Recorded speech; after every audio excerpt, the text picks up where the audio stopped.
சென்னை அண்ணா அறிவாலயத்தில் திமுக ஒருங்கிணைப்பு குழு கூட்டம் தொடங்கி நடைபெற்று வருகிறது.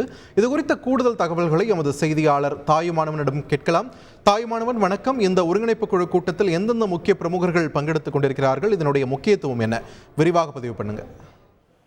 சென்னை தேனாம்பேட்டையில் இருக்கக்கூடிய திமுக தலைமை அலுவலகமான அண்ணா அறிவாலயத்தில் இருக்கக்கூடிய கலைஞர் அரங்கில திமுகவுடைய ஒருங்கிணைப்பு குழு கூட்டம் என்பது தற்போது நடைபெற்று வருகிறது. அமைச்சர் உதயநிதி ஸ்டாலின் தலைமையில நடைபெற்று வரக்கூடிய இந்த ஒருங்கிணைப்பு குழு கூட்டத்துல பல்வேறு மூத்த தலைவர்கள், நிர்வாகிகள் இதில் பங்கெடுத்திருப்பதை பார்க்க முடிகிறது.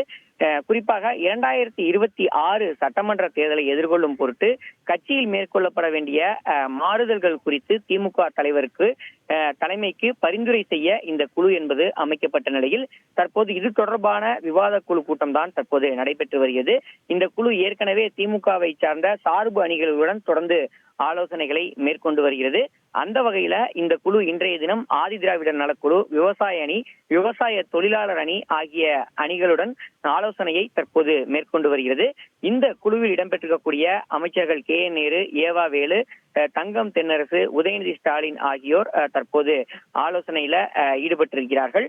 RS பாரதி அவர்கள் வெளியூர்ல இருக்கக்கூடிய நிலையில நாளை நடைபெறக்கூடிய அந்த ஒருங்கிணைப்பு குழு கூட்டத்துல கலந்து கொள்வார் என தகவல்கள் வெளியாகி இருக்கிறது. இந்த நிலையில்தான் மூத்த அமைச்சர்கள் கொண்ட குழுவினர் தற்போது இந்த சார்பு அணி நிர்வாகிகளுடன் இந்த ஆலோசனையில ஈடுபட்டு வருகிறார்கள். குறிப்பாக எதிர்வரக்கூடிய சட்டமன்ற தேர்தல் 2026 எவ்வாறு எதிர்கொள்ள வேண்டும், சட்டமன்ற தேர்தலில் கட்சியில மேற்கொள்ளப்பட வேண்டிய மாறுதல்கள் என்னென்ன கொண்டு வர வேண்டும் என்பது தொடர்பாக எல்லாம் பரிந்துரை செய்வதற்காக இந்த குழு அமைக்கப்பட்ட நிலையில் தற்போது இது தொடர்பான விவாதங்கள் தான் தற்போது நடைபெற்று வருகிறது. இந்த கூட்டம் என்பது சரியாக இன்னும் 1 மணி நேரத்துல முடிவடையும் என எதிர்பார்க்கப்படுகிறது. நன்றி தாயுமானவன், உங்கள் விரிவான தகவல்களுக்கு.